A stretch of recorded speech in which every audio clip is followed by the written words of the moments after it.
Hello guys, how are you all.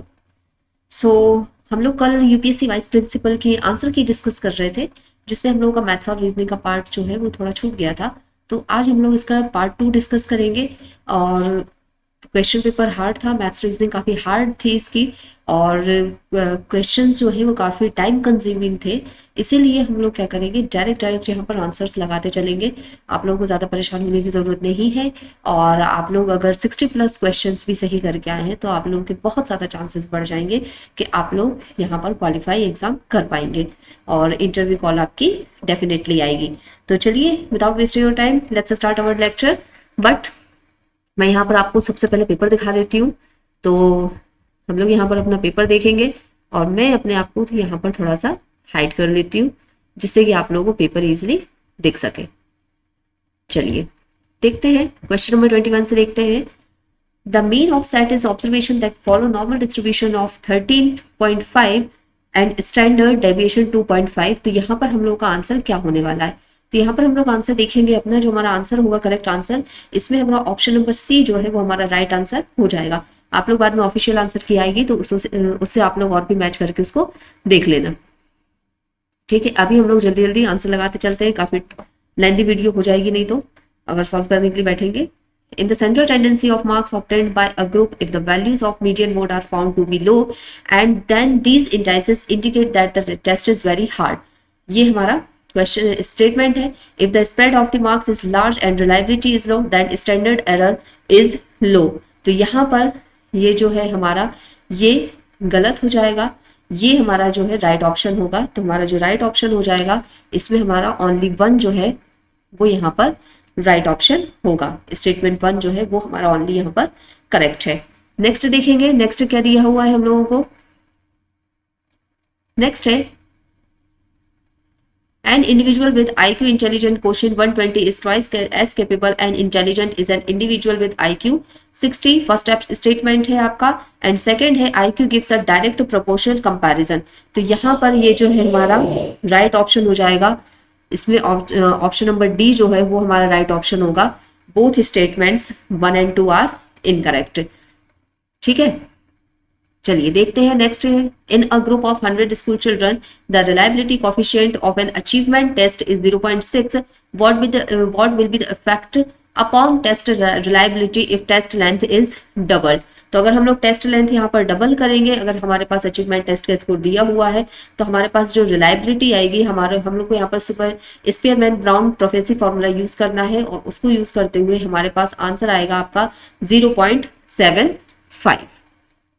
चलिए next है, an educational achievement test has reliability coefficient 0.50। How much should be increase the length to ensure the reliability coefficient of 0.75। तो इसको हमें कितना करना पड़ेगा, यहाँ पर जो हमारा राइट ऑप्शन है वो होगा आपका 3 टाइम्स। ठीक है, ये पूरे आंसर्स मैंने घर में बैठ के निकाले हैं।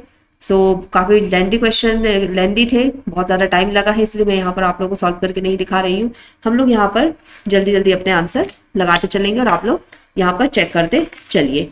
ठीक है, चलिए नेक्स्ट देखते हैं, what is the standard deviation of the data 15, 12, 6, 14 and 80। तो यहाँ पर हम लोग को पूरा इसका मीन निकालना पड़ेगा सबसे पहले, और मीन निकालकर फिर हम लोग क्या निकालेंगे, स्टैंडर्ड डेविएशन निकालेंगे। थोड़ा टाइम कंज्यूम रहेगा और स्टैंडर्ड डेविएशन हमारे सिग्मा स्क्वायर के फॉर्मूले से आएगा 4। ठीक है, नेक्स्ट है, when variables are measured on nominal scale. तो यहाँ पर सेंट्रल टेंडेंसी हमारी मोड के बेसिस पर मेजर की जाती है। The mean and standard deviation of marks obtained by students of 4 section A, B, C, D। यहाँ पर हम लोग को एक डेटा दिया हुआ है और उस डेटा से हम लोग अगर हम लोएस्ट रिलायबिलिटी मार्क्स निकालेंगे तो लोएस्ट रिलायबिलिटी मार्क्स कितना हो जाएगा, हमारा सेक्शन ए में हमारा लोएस्ट रिलायबिलिटी मार्क्स आएंगे। ठीक है, चलिए और देखते हैं क्वेश्चन नंबर 29 क्या दिया हुआ है हमारा, एनईपी से क्वेश्चन दिया हुआ है। तो ये तो हम लोगों ने कल भी किया था, ये आपका बोथ गर्ल्स एंड ट्रांसजेंडर दोनों के लिए आता है। ठीक है,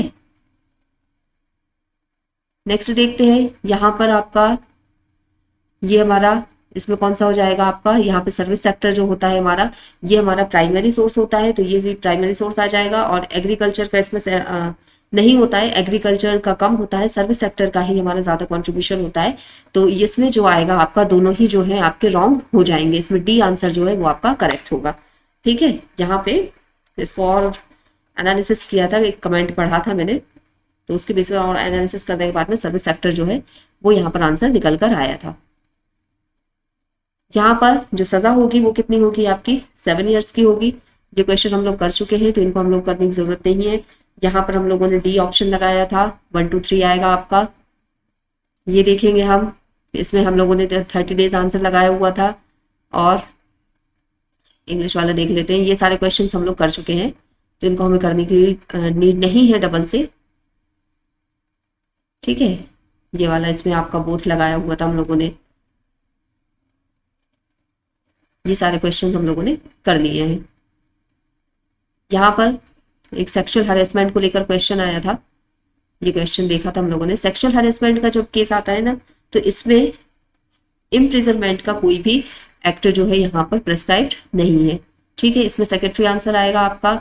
यहाँ पर हम लोग जब प्रेफरेंस परफॉर्मेंस मापते हैं, मेजर करते हैं जब भी, तो प्रेजेंट परफॉर्मेंस जो है वो यहाँ पे इसमें थोड़ा सा डाउट है, बिकॉज कई मतलब अब जब चेक किया मैंने तो कहीं जगह पे प्रेजेंट परफॉर्मेंस ऑनली दिखाया जा रहा है और कई जगह पर both past and present performance दिखाया जा रहा है। तो ये आपको थोड़ा सा यहाँ पर लेके चलना पड़ेगा, तो आप लोग इसको चेक कर लीजिएगा थोड़ा सा। और नेक्स्ट है हम लोगों का यहाँ पर, ये सारे क्वेश्चंस हम लोगों ने कर लिए हैं। साउंड असेसमेंट वाला क्वेश्चन हम लोगों ने किया था, इसमें आपका जो है फर्स्ट वाला जो है वो आपका करेक्ट हो जाएगा। ठीक है, ये क्वेश्चन हम लोगों का छूट गया था, ये क्वेश्चन हम लोगों ने नहीं किया है अभी तक।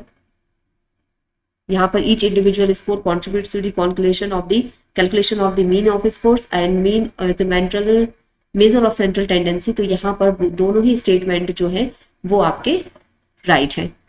ठीक है, चलिए क्वेश्चन नंबर 46 हो गया। क्वेश्चन नंबर 47 देखेंगे हम। क्वेश्चन नंबर 47 में हमारा क्या दिया हुआ है। क्वेश्चन नंबर 47 जो है वो है हमारा, the median and standard deviation of a distribution are 25 and 2.5 respectively.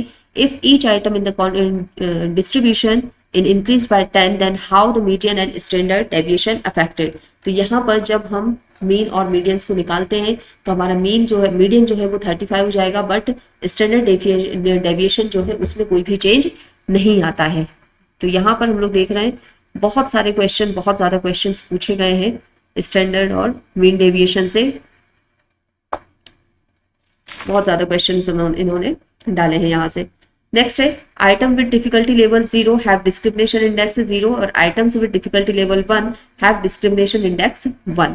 तो ये जो होता है ना, डिफिकल्टी लेवल जब 1 होता है तो डिस्क्रिमिनेशन इंडेक्स जो है वो 1 नहीं होता है। ये वाला जो है आपका राइट हो जाएगा, तो 1 जो है वो यहाँ पर करेक्ट होगा। ठीक है, and which of the following in case of median preferred to mean. तो यहाँ पर कौन से केसेस में जो है आपका मीडियन प्रेफर टू मीन करता है, जब हमारा डिस्ट्रीब्यूशन डाटा स्क्यूड होता है तब, और दूसरा हमारा कब प्रेफर करता है ये, जब डाटा जो है वो एक ऑर्डिनल डाटा से डील करता है तब। इन दोनों केसेस में नहीं होता है। तो क्वेश्चन नंबर आपका 1 और 2 जो है वो आपका राइट हो जाएगा।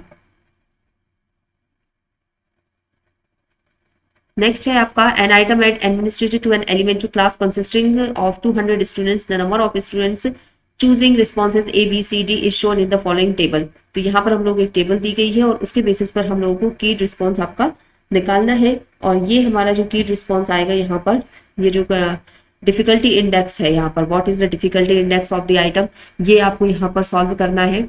तो इस क्वेश्चन को आप लोग सॉल्व करके देखेंगे और आंसर कितना आता है आप लोग यहाँ पर चेक करके बताएंगे। सच item of the above difficulty level would be good 1 to place. थोड़ा सा डाउट है इन क्वेश्चंस में, तो इन क्वेश्चंस को आप लोग, ये डिस्क्रिमिनेटिंग इंडेक्स जो है इसको फॉर्मूले के बेस पर आप लोग को सॉल्व करना है। तो इन तीनों क्वेश्चंस को जो है आप लोग सॉल्व करके और अच्छे से चेक करके अपने आंसर्स को यहाँ पर लगाएंगे, बिकॉज यहाँ पर थोड़ा सा डिफिकल्ट हो रहा है। ठीक है, नेक्स्ट है आपका, if the raw score is equal to mean then Z is score is 0, Z score can be negative और Z score can be a decimal number. तो ये तीनों ही स्टेटमेंट जो है वो हमारे राइट है। तो यहाँ पर डी जो है वो आपका राइट आंसर हो जाएगा। सो आप लोग देख सकते हैं कि यहाँ पर जो हमारा आया है पेपर, यहाँ पर थोड़ा पेपर हार्ड आपका आया है। तो आई होप आप लोगों की जो कट ऑफ जो है वो काफी लो जाने वाली है यहाँ पर। it is positively skewed distribution, the means fall left to the median, और negatively skewed distribution, the means fall right to the median. तो यहाँ पर ये दोनों ही रॉन्ग है, बिकॉज पॉजिटिवली स्क्यूड जो है वो आपका राइट में जाता है, नेगेटिवली जो है वो आपका लेफ्ट में जाता है. ठीक है. नेक्स्ट है the mean of the 4 numbers, यहाँ पर 17.5, और ये इसको पूरे जब हम लोग सॉल्व करते हैं ना तो इसमें जो आपका आंसर निकल कर आता है 56 का, यहाँ पर the mean of the larger 3 numbers ये कितना निकल के आएगा, 2 निकल कर आएगा. ठीक है. यहाँ पर ये आपका रेशो और नॉमिनल स्केल दिया हुआ है. तो रेशो स्केल जिसमें हम लोग क्या मापते हैं, आपका वेट और हाइट वगैरह जो है हम लोग यहाँ पर मेजर करते हैं, वो होती है. ऑर्डिनल स्केल में हमारे ऑर्डर जो होता है ना उसको मेजर करते हैं. तो ये दोनों ही जो है आपका राइट हो जाएंगे. ठीक है. नेक्स्ट है यहाँ पर भी ये आपका नॉमिनल स्केल, रेशियो स्केल दिया हुआ है और number assign to different groups दिया हुआ है. ये दोनों ही जो है यहाँ पर राइट हो जाएंगे. इसमें भी क्या आएगा आपका, बोथ आएगा. A test for recruitment to a post should have high predictive validity, और predictive validity underlines the candidates to be selected for a training. ये भी आपका राइट हो जाएगा. The reliability coefficient अगर टेस्ट किसी की 0.064 है तो what does it indicate? तो ये क्या इंडिकेट करती है, the test measures the true ability of extent of 40%. इसमें ऑप्शन नंबर बी जो है वो आपका राइट आंसर होगा. चलिए नेक्स्ट देखते हैं. नेक्स्ट दिया है हम लोगों का, एक टीचर जो है वो एक 4 डिजिट नंबर जो है आपका ब्लैक बोर्ड पर लिखता है. 2 डिजिट्स अगर इक्वल है और उनका सम जो है वो आपका क्या करता है, आपका उनके इक्वल टू के बराबर है. तो यहाँ पर ये जो है ना आपका ये डाटा जो है ना, यहाँ पर थोड़ा सा हमारा डाटा जो है इनसफिशियंट है, तो यहाँ पर आंसर निकालना पॉसिबल नहीं है. दूसरा है student of a class two का टेस्ट. यहाँ पर स्टूडेंट जो है वो आपका अगर कोई क्लास टेस्ट में लेते हैं और यहाँ पर the teacher misplace the answer sheet, और यहाँ पर XY के आंसर शीट में क्या हो गई आपकी, मिसप्लेस हो गई है. अब उसको बस इतना याद है कि इसके नंबर 10 to 15 थे और इसके नंबर जो है 15 से 65 के बीच थे, और वहां पर हम लोग को केसेस बनाकर इसको सॉल्व करके देखना होगा, और वहां पर राइट आंसर आपका 72 निकल कर आएगा. ठीक है. चलिए और देखते हैं यहाँ पर. An exercise on a chapter comprises 100 numerical questions. The teacher gave the task to 3 students XYZ of the class to solve them, and each solved exactly 60 questions. तो यहाँ पर जो है आपका ये जो हमारा आंसर निकलेगा, यहाँ पर भी हमारा कितना निकलेगा, 40 जो है वो हमारा राइट आंसर होने वाला है. ठीक है. नेक्स्ट वाइस प्रिंसिपल वाला है. ये हमारा क्वेश्चन जो है ना ये हम सॉल्व करेंगे आपका ऑप्शंस से, और जब हम इसको ऑप्शंस से सॉल्व करते हैं इसमें जैसे हम लोगों को डायरेक्शंस दिए हुए हैं उसके अकॉर्डिंग हम लोग इक्वेशन बनाकर और फिर उसको अगर ऑप्शन से सॉल्व करेंगे तो ये 44 ईयर्स जो है ना उन इक्वेशंस में बिल्कुल फिट बैठेगा. तो इसको आप इस तरीके से सॉल्व कर सकते हैं. नेक्स्ट दिया हुआ है एक स्टूडेंट जो है वो उसने रिसीव किए हैं मार्क, मैक्सिमम मार्क्स 50 है, एग्रीगेट मार्क्स 50% है, और मिनिमम मार्क वो कितना स्कोर कर रहा है आपका. तो ये आपका यहाँ पर पूरा स्टेटमेंट बेस्ड पर क्वेश्चन दिया हुआ है, और यहाँ पर हम स्टेटमेंट बेस्ड जो क्वेश्चन निकालते हैं तो इसमें पूरा आपका निकल के आएगा, राइट आंसर होगा आपका नाइदर 1 और 2. नेक्स्ट है अ टेस्ट हैज 100 क्वेश्चंस हैं, आपके स्टूडेंट स्कोर करता है 3 marks for correct answer and -1 for the wrong answer and -0.5 for not attempting the question. तो यहाँ पर जब हमारा डाटा निकल के आता है तो जो डाटा निकल के आएगा उसमें हमारा दूसरा आंसर जो है वो आपका ओनली करेक्ट होगा. ठीक है. चलिए और देखते हैं यहाँ पर हम लोगों को क्या दिया हुआ है. कुछ स्टूडेंट्स दिए हुए हैं हम लोगों के यहाँ पर 40, 50, 45 और 50 स्टूडेंट्स हम लोग को जो है यहाँ पर 3 क्लासेस दी गई हैं. एवरेज मार्क्स दिए गए हैं उनके 25, 30 और 40. हाईएस्ट स्कोर दिए गए हैं 28, 35 एंड 49, एंड लोएस्ट स्कोर दिए गए हैं. और यहाँ पर इनको हमें इनके बेसिस पर क्या निकालना है. अगर 5 स्टूडेंट्स जो है वो आउट ऑफ 40 ट्रांसफर हो जाते हैं A to B, and average score उनका क्या निकलेगा और बढ़ेगा या घटेगा. And if 5 students out of 45 are transfer from B to C, the average score of C decreases. तो ये जो है हमारा ये निकलकर हमारा आंसर आएगा नाइदर 1 नॉर 2. दोनों ही स्टेटमेंट जो है वो यहाँ पर रॉन्ग हो जाएंगे. 5 स्टूडेंट्स ABCD है, 5 different school appeared in general knowledge competition. ये हमारा क्वेश्चन दिया हुआ है. यहाँ पर जब हम इसको पूरा पढ़ते हैं, the mark score A and D are equal to the marks score B and C together. पूरा मतलब हम लोग को इक्वेशंस बनानी है और इक्वेशंस बनाकर इसको हमें सॉल्व करना है, और इक्वेशंस बनाकर हमें सॉल्व करेंगे तो इसमें जो हमारा D आंसर है वो राइट हो जाएगा, बिकॉज कहीं पर भी वो हमारा सॉल्व नहीं होगा. अब एक क्लास है उसमें 44 सेक्शंस दिए हुए हैं, 40, 50 और 60 जो है स्टूडेंट की स्ट्रेंथ दी हुई है। उसमें से 50%, 60% और 50% जो है स्टूडेंट पास होते हैं, बट जो फेल होते हैं वो कितने हैं आपके इन द एंटायर क्लास, वो फेल स्टूडेंट का नंबर हम लोग को निकालना है। तो बहुत सिंपल क्वेश्चन है, 40, 50, 60 और 50 का आप क्या निकालिए, परसेंटेज निकाल लीजिए जितना भी आपको दिया हुआ है, और उसके बेसिस पर उस परसेंटेज को माइनस करके आप लोग यहाँ पर फेल्ड स्टूडेंट का परसेंटेज निकाल सकते हैं, जो कि निकलेगा आपका 45%। ठीक है। The marks scored in the test converted 50 to 20, or the purpose of interval assessment, the highest mark are 48 and the lowest mark are 7. Which of the following statement is correct? तो द एवरेज और maximum और minimum marks जो है वो internal assessment test के 11 हैं, और average marks internal assessment test के रिड्यूस हो गए आपके 60% तक। तो इसमें हमारा जो भी आंसर निकल के आएगा वो आंसर हमारा क्या होने वाला है, इसमें हमारा जो है बोथ जो है वो राइट ऑप्शन हो जाएगा। नेक्स्ट है हिस्ट्री टीचर है, referring to event happen 19th century, consider the question and statement. तो ये जो हमारा क्वेश्चन निकल के आया है इसका सम निकालना है। The sum of the middle digits of the number presenting a year is equal to the sum of the first and the last digits, and if the digits of the number representing the year are reversed the resulting number would be increase 4.5 times. तो इसमें हमारा both statements जो है वो हमारे दोनों की ही हमें नीड होगी आंसर देने के लिए। नेक्स्ट है 3 स्टूडेंट्स हैं जो कि एक रो में बैठे हुए हैं चेयर पर, उनको हम लोग कितने टाइप से अरेंज कर सकते हैं। Each row has 3 chairs and each row must have the at least 1 student. So how many ways, ये आपका जो है क्वेश्चन है, ये फैक्टोरियल वाला क्वेश्चन है और इसको फैक्टोरियल बनाकर ही सॉल्व करना है। तो इसका फैक्टोरियल से आंसर निकल कर आएगा आपका 108। चलिए नेक्स्ट देखते हैं। स्टूडेंट्स हैं कुछ हमारे पास में जो ग्रेड आपके निकल के आए हैं आपके average basis of their performance. There are 48 girls हैं, 40 स्टूडेंट्स हैं, 20 boys are graded excellent and 50% students are graded neither either excellent और good, and 1/4 of the boys are graded average, 40 students are graded good. Consider the following statement. तो यहाँ पर कोई भी girls जो है वो एक्सीलेंट ग्रेड के साथ में नहीं है। रीजनिंग का क्वेश्चन है तो एवरेज ग्रेड हमको एक्सीलेंट, गुड और एवरेज ग्रेड दे रहे हैं basis of their performance. 48 girls हैं, 40% स्टूडेंट्स जो हैं वो गर्ल्स हैं हमारी, और यहाँ पर 20 बॉयज जो हैं वो ग्रेडेड आपका एक्सीलेंट के। तो यहाँ पर हम लोग सबसे पहले टोटल नंबर ऑफ स्टूडेंट्स निकाल सकते हैं। अगर 40% स्टूडेंट गर्ल्स हैं तो ऑब्वियसली 60% स्टूडेंट्स जो होंगे वो आपके बॉयज होंगे, और यहाँ पर उनमें से 60 स्टूडेंट्स में से 20 बॉयज जो है वो एक्सीलेंट ग्रेड को लिए हुए हैं, 50% स्टूडेंट्स जो है वो एक्सीलेंट और गुड।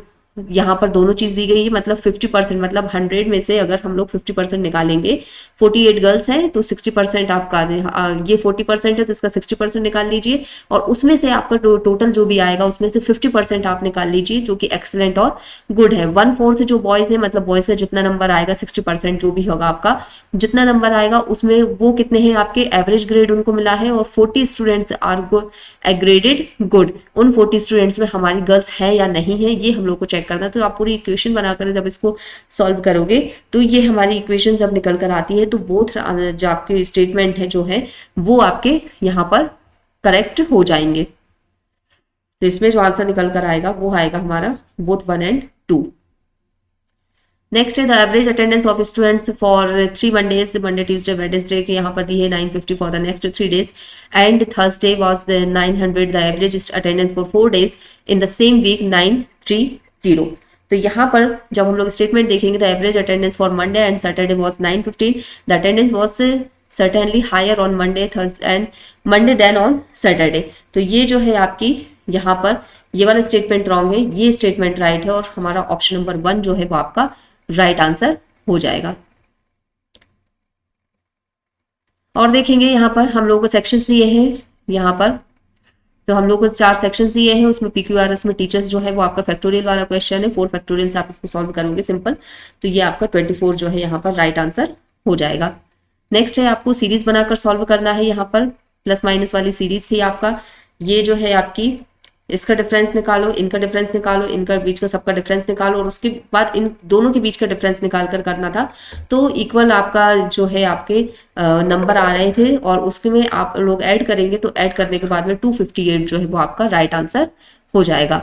ये भी आपका रीजनिंग वाला क्वेश्चन है, इसको भी आप लोग केसेस बनाकर सॉल्व कर सकते हो। P plus Q R plus S, ये जो है आपका स्टेटमेंट, इनको किस बेसिस पर दिया हुआ है। तो टी जो है अगर हम इसको सॉल्व करेंगे तो टी हमारा ग्रेटर देन यू, ये आपका रॉन्ग हो जाता है, और P is less than S, तो ये हमारा बिल्कुल यहाँ पर सही बैठता है। तो यहाँ पर टू जो है हमारा राइट आंसर हो जाएगा। चलिए नेक्स्ट देखते हैं। नेक्स्ट है आपकी 3 कॉपीज है फिजिक्स की, 4 कॉपीज आपकी की है। तो इसको हम लोग पूरे इक्वेशन बनाकर सॉल्व करना था कि 3 अगर फिजिक्स की कॉपी होंगी, 4 कॉपीज आपकी केमिस्ट्री की होंगी और उनका रेट 2430 है। 5 कॉपीज केमिस्ट्री और इनकी है, उनका रेट 1380 है। तो what is the most cost of the 9 physics, 22 chemistry and 12 mathematics. 10th class का क्वेश्चन है ये, और 10th क्लास का क्वेश्चन है। इसको जब हम सॉल्व करेंगे इक्वेशन बनाकर, तो ऑप्शन नंबर बी जो है वो आपका राइट आंसर हो जाएगा। ठीक है, ये भी आपका रीजनिंग का क्वेश्चन है। इसको हम लोगों को यहाँ पर इनके लेके चलना था कि आपका ये क्या दिया हुआ है, आपका एक्स वाई दिया है, ये क्या दिया है, डब्ल्यू एक्स दिया है। तो हम लोग को जस्ट रिवर्स में इसको चलना था।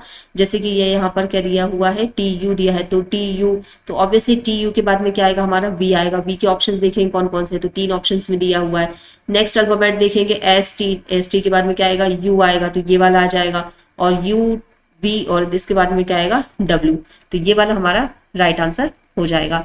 ठीक है, क्वेश्चन नंबर 80 है। 40% रिवेन्यू जो है वो यहाँ पर आपका क्लास 1 से 5th तक आता है। 50% रिवेन्यू जो है आपका क्लास 6th से आता है, और 10th आपका 10% रिवेन्यू जो है क्लास 11 12 से आता है।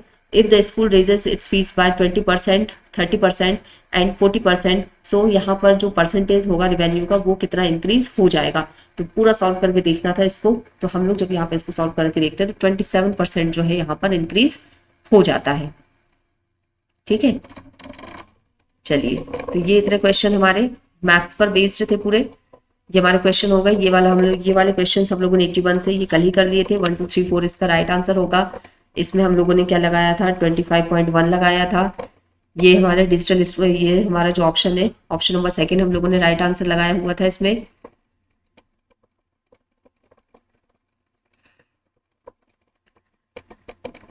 ये जो है 84 जो क्वेश्चन है आपका, इसमें थोड़ा सा डाउट जो है अभी भी है, बिकॉज यहाँ पर ये जो है by 2030 all teacher education will be multi disciplinary institution, ये भी हो सकता है, और इसका थोड़ा सा डाउट है। तो इसको आप लोग थोड़ा सा रिव्यू में लेकर चलेंगे।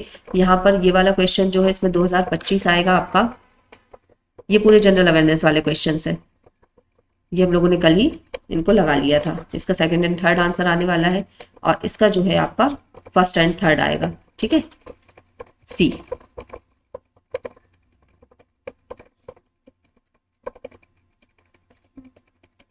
यहाँ पर क्वेश्चन नंबर 88 में जो है आपका 4th नंबर राइट होगा। इसमें कुछ समझाने की जरूरत है नहीं है। ये जो है आपका टेस्ट रिलायबल होगा या नहीं होगा, a test has some validity for one purpose said always another purpose, ये रॉन्ग है आपका। 1 और 3 जो है आपका हम लोगों ने राइट आंसर लगाया था। ये आपका टोटल सोशियोमेट्रिक उस पर बेस पर आएगा आपका।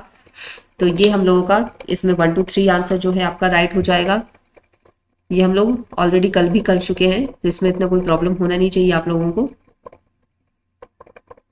यहाँ पर 2nd और 3rd हम लोगों ने राइट आंसर लगाया है।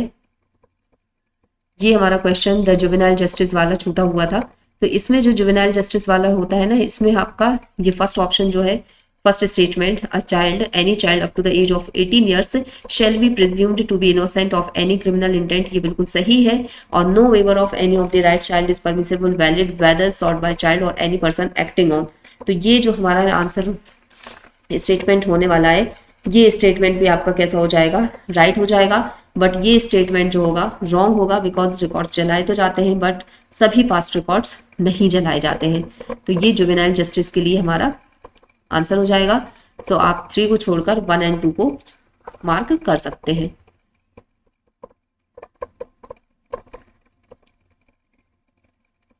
नेक्स्ट है the consistency with which a test measures whatever be stated as its, यहाँ पर हमारा क्या आएगा आपका, सॉरी, रिलायबिलिटी जो है वो यहाँ पर राइट आंसर होगा।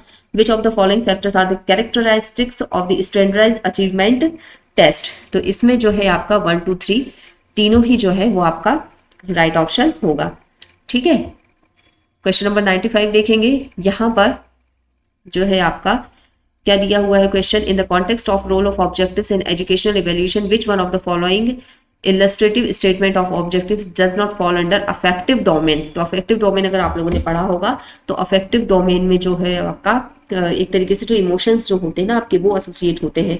तो यहाँ पर जब आप कोई भी लिटरेचर पढ़ते हो तो उससे आपके इमोशंस अटैच हो जाते हैं, पर जब आप पंचुएशन मार्क्स लगाते हो ना तब आपके कोई भी इमोशंस वहां पर अटैच नहीं होते हैं। ठीक है, चलिए कौन से क्वेश्चन हमारा, क्वेश्चन नंबर 96 भी रह गया था। क्वेश्चन नंबर 96 का आंसर देखेंगे हम लोग। With reference to the factors of influencing the reliability of a test consider the following statement. तो यहाँ पर हम लोग जो आंसर लगाएंगे आपका, इसमें the more heterogeneous group the larger is reliability, बिल्कुल सही है। Adding equivalent items make a test more reliable, deleting them make less reliable, ये भी सही है। और टू इजी और too difficult test of a group will tend to be less reliable, ये तीनों ही स्टेटमेंट जो है यहाँ पर राइट हो जाएंगे।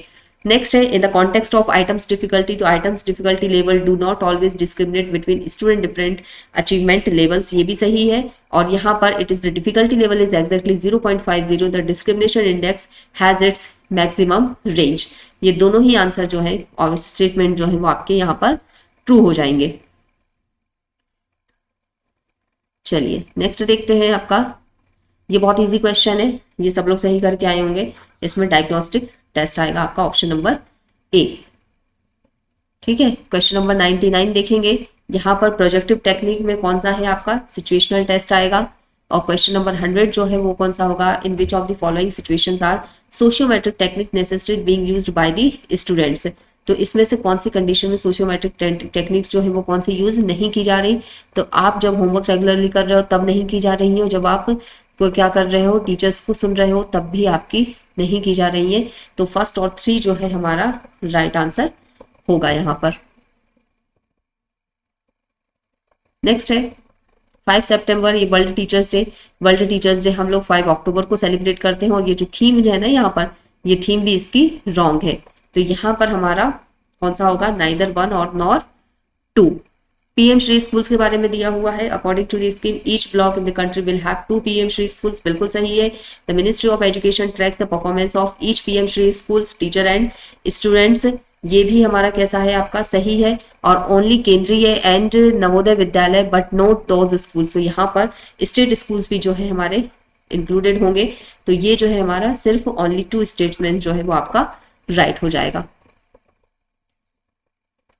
नेक्स्ट है आपका एनपीएस को लेकर क्वेश्चन है, तो ये हम लोगों ने कल भी सॉल्व किया था। तो एनपीएस जो है आपका लेबर और ये एम्प्लॉयमेंट वाली मिनिस्ट्री नहीं है, ये आपका फाइनेंस मिनिस्ट्री आएगी। तो ये वाला स्टेटमेंट रॉन्ग हो गया, ये वाला स्टेटमेंट राइट होगा। और ऑन रिटायरमेंट और superannuation minimum of 40% of corpus account of mandatory annuitized and remaining amount is paid to the government servant in lump sum. तो लमसम में कोई भी अमाउंट नहीं मिलता है। सो ऑप्शन नंबर 1 रॉन्ग हो गया हमारा।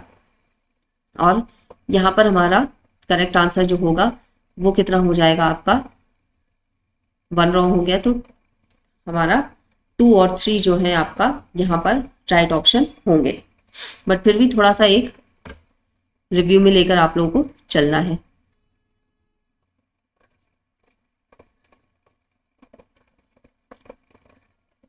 ये एसवीसी वाला क्वेश्चन हम लोगों ने जो स्मार्ट वर्चुअल बोर्ड है ये हम लोगों ने कल ही कर लिया था। इसमें आपका 1 2 3 तीनों जो है आंसर आ जाएगा। और नेक्स्ट क्वेश्चन है वाइस प्रेसिडेंट, ये आपका क्वेश्चन नंबर 105। तो attorney general of constitutional post, ये बिल्कुल सही है। ये प्रेसिडेंट ऑफ इंडिया, ये भी सही है। Post of solicitor general statutory, ये भी सही है। But solicitor general India is appointed by the vice president of India, ये रॉन्ग है। Because solicitor general of India always appointed by the president of India. तो यहाँ पर हमारे जो 3 स्टेटमेंट होंगे ना वो यहाँ पर सही होंगे। मैंने चेक किया है, सॉलिसिटर जनरल जो है appointed by president of the India. आप लोग थोड़ा सा एक बार और सर्च कर लेना अगर आप लोगों को कोई डाउट लगता है तो, ठीक है। बट मैंने सर्च किया है, मुझे हर जगह प्रेसिडेंट ऑफ इंडिया ही मिला है। तो आप लोग जो है यहाँ पर ओनली 3 स्टेटमेंट्स को राइट कर सकते हैं। यहाँ पर भी vice president of India elected by the members of the electoral college और members of the both parliament, यहाँ पर ये वाला ऑप्शन राइट है। और president of India may resign the office by writing address to the vice president of India. तो यहाँ पर दोनों ही ऑप्शंस जो है हमारे राइट हो जाएंगे। ठीक है, पॉलिटी से क्वेश्चन आपके रेज हुए हैं। नेक्स्ट है consider the following statement in respect to the Sainik school. तो सैनिक स्कूल के बारे में हम बात करेंगे तो ये आपका कैसा हो जाएगा, राइट हो जाएगा। बट ये जो है आपका मिनिस्ट्री ऑफ एजुकेशन नहीं है, ये आपका डिफेंस जो गवर्नमेंट रहती है वो है, और girl cadets also admitted in the school. तो ये भी कैसा है आपका, सही है। और यहाँ पर इसके अकॉर्डिंग अगर हम राइट आंसर अपना देखते हैं तो राइट आंसर हमारा कौन सा हो जाएगा, सैनिक स्कूल को लेकर हमारा 2 और 3 जो है ना, ये हमारा 1 और 3 जो है ना ये करेक्ट होगा यहाँ पर, ऑप्शन नंबर सी। दीक्षा पोर्टल को लेकर बात की गई है तो ये इसके दीक्षा पोर्टल को लेकर फर्स्ट स्टेटमेंट भी रॉन्ग है और राइट है, और निष्ठा पोर्टल को लेकर भी स्टेटमेंट जो है वो आपका राइट है, और यहाँ पर आपका बोथ जो है आपके करेक्ट हो जाएंगे। ठीक है, अब हम लोग का पेपर जो है ऑलमोस्ट एंडिंग पर पहुंच गया है, हम लोग 109 पर आ गए हैं। ये आपका स्टेटमेंट है कस्तूरबा बालिका विद्यालय के बारे में, there are the residential lower and middle primary schools for girls SC ST OBC and minority, बिल्कुल सही स्टेटमेंट है ये। दूसरा स्टेटमेंट है हमारा कस्तूरबा बाल विद्यालय को लेकर ही, KGPV provide for a minimum reservation 25% girls for families, ये दोनों ही जो है हमारे स्टेटमेंट राइट है। ठीक है, who among the following are covered under national scheme of incentives the girls for secondary education, यहाँ पर ये जो है हमारा ये स्टेटमेंट राइट है और ये स्टेटमेंट भी राइट है, इसमें बोथ जो है आपके करेक्ट हो जाएंगे। National institute of open schooling, ये हमारा जो है माइक्रोसॉफ्ट और एडू फॉर ऑल, ये इनका जॉइंट वेंचर है। नेक्स्ट है हमारा PM पोषण स्कीम जो है हमारी, उसको लेकर क्वेश्चन किया गया था। तो PM पोषण ऑब्जेक्टिव्स जो है हमारे, ये क्या है आपका, टू इम्प्रूव द मल्टीन्यूट्रिशन आपका nutritional status for children studying on the class 1 to 5 government only in class, तो ओनली नहीं है यहाँ पर, ये स्टेटमेंट रॉन्ग हो जाएगा।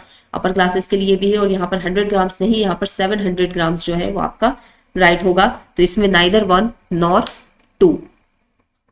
ठीक है, स्कूल न्यूट्रिशन गार्डन को लेकर क्वेश्चन पूछा गया है, तो स्कूल न्यूट्रिशन गार्डन SNG को लेकर जो क्वेश्चन है हमारा, फर्स्ट स्टेटमेंट भी सही है, सेकंड स्टेटमेंट भी सही है, और यहाँ पर बोथ जो है वो आपका राइट होगा। ठीक है,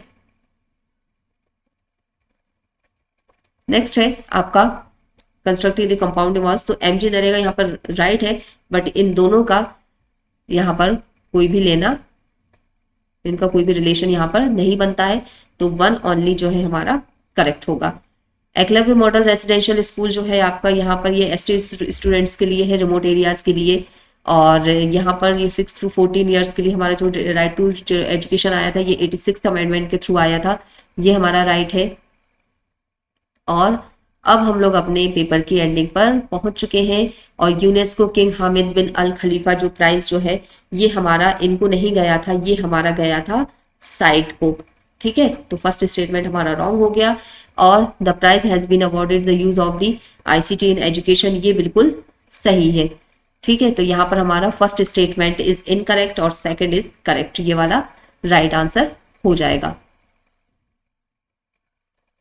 और नेक्स्ट है हमारा national flag in educational institution, national flag code of India भी जो आया था करंट में काफी चल रहा था, उसको लेकर हमारा क्वेश्चन किया हुआ है। तो school will assemble in open square formation with peoples forming the 3 sides, flag staff at the centre of the 4th side, ये बिल्कुल सही है, बट ये वाला जो है ये सही नहीं है, तो हमारा 1 जो है यहाँ पर राइट आंसर हो जाएगा। ठीक है, क्वाड को लेकर क्वेश्चन दिया हुआ है, तो हमारा ऑस्ट्रेलिया जो है वो क्वाड का मेंबर है, बट हमारा ऑस्ट्रेलिया जो है वो G7 का मेंबर नहीं है। G7 की जो दोनों कंट्रीज और जो दोनों कंट्रीज जो है वो G7 और क्वाड दोनों के मेंबर जो है वो हमारा ऑप्शन नंबर बी में है, जापान और यूनाइटेड स्टेट्स ऑफ अमेरिका। और हमारा लास्ट क्वेश्चन है, there are 8 union territories in India out of which only 3 have legislative assemblies, तो हमारा फर्स्ट ऑप्शन जो है वो बिल्कुल सही है, और सेकेंड ऑप्शन जो है वो आपका देयर आर 5 यूनियन टेरिटरीज, ये वाला ऑप्शन जो है हमारा रॉन्ग है, तो इसमें 1 ओनली जो है आपका राइट ऑप्शन हो जाएगा। तो गाइस यहाँ पर हम लोगों का पेपर जो है वो पूरी तरह से सॉल्व हो चुका है, हम लोगों ने अपना पेपर सॉल्व कर लिया है। अगर यहाँ पर अभी भी आप लोगों को कोई प्रॉब्लम हो तो आप लोग यहाँ पर कमेंट सेक्शन में भी कमेंट करके बता सकते हैं, और आप लोगों ने कितना स्कोर किया है यहाँ पर, ये भी आप लोग बता सकते हैं।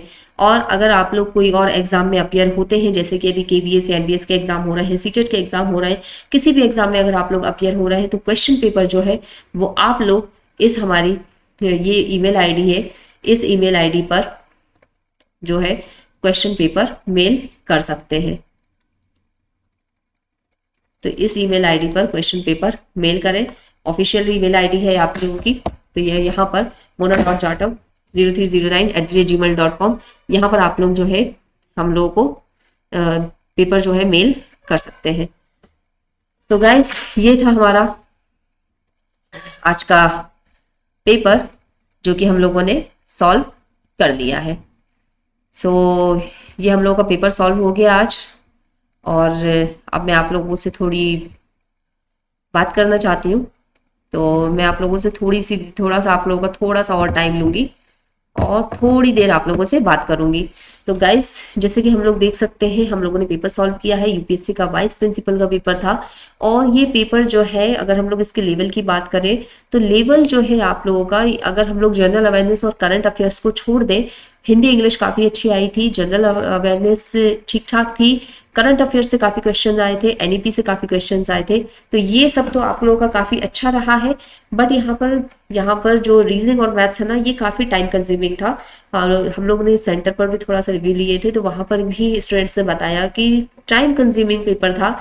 कुछ ने पेपर को हार्ड भी कहा है, कुछ ने पेपर को मॉडरेट कहा है, बट पेपर जो था काफी टाइम कंज्यूमिंग था। इतने सारे मैथ्स के क्वेश्चन सॉल्व करना, और वो भी उस टाइम ड्यूरेशन में जहां पर हम लोग को और भी पेपर, हम लोग को पूरे 120 क्वेश्चंस जो है हमारे पास में होते हैं, और उनको सॉल्व करना इतना इजी नहीं था उस टाइम ड्यूरेशन में, उस 2 आवर्स टाइम पीरियड में। तो बहुत लोग जो है कई लोग डाउट में थे कि कितना कट ऑफ जाएगा, पेपर हार्ड है या नहीं है, किस तरह से पेपर हमारा आया है। तो ये चीज़ें सारी सभी लोगों को डाउट में है अभी लोग। तो जहाँ तक है लोग थोड़ा सा बता रहे हैं कि सेफेस्ट अगर हम स्कोर कहें, सेफ स्कोर जो है, अगर आप लोगों ने 60+ टच कर लिया है, मतलब 50% अगर आप लोग करके आए हैं, तो उसको हम लोग आप लोगों का सेफ स्कोर मान सकते हैं, और आप लोग इंटरव्यू कॉल जो है वो एक्सपेक्ट कर सकते हैं। सो आप लोगों ने कितना स्कोर किया है यहाँ पर इस पेपर में?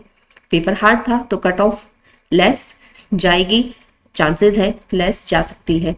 सो आप लोगों ने कितना स्कोर किया, इस आंसर की से मैच कीजिए और कमेंट सेक्शन में कमेंट करके बताइए कि आप लोगों का स्कोर कितना है। और आप लोग जितना ज़्यादा कमेंट करेंगे, जितना ज़्यादा अपना स्कोर शेयर करेंगे, उस स्कोर के बेसिस पर हम लोग और ज़्यादा कट ऑफ का जो है एनालिसिस अच्छे से कर पाएंगे कि कट ऑफ कितनी जा सकती है। बट फिर भी अगर एक एनालिसिस देखें तो जनरल की जो कट ऑफ जाएगी आपकी पेपर के अकॉर्डिंग, पेपर अगर इतना हार्ड था तो, और यूपीएससी का लेवल है, यूपीएससी का लेवल काफ़ी हार्ड होता है। तो अगर हम लोग यहाँ पर बात करते हैं कि पेपर जनरल की अगर कट ऑफ जाएगी, तो जनरल की कट ऑफ हम लोग मान सकते हैं आपकी, अगर क्वेश्चंस की बात कर रहे हैं तो क्वेश्चंस की अगर हम बात कर रहे हैं तो 70+ आपकी जा सकती है। ओबीसी की आपकी जो है 65+ क्वेश्चंस जा सकती है।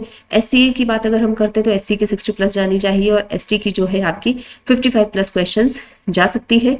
बट ये एक्सपेक्टेड है, इसको हम लोग एकदम ट्रू नहीं मान सकते। आप लोग अपना स्कोर शेयर कीजिए कमेंट सेक्शन में, और कमेंट करके बताइए कि आपने कितना स्कोर किया है। उस बेसिस पर हम लोग कट ऑफ का और एनालिसिस करेंगे। तो ये हमारी एक्सपेक्टेड कट ऑफ थी, ये हमारा आंसर की थी, इसको हम लोगों ने सॉल्व कर लिया है।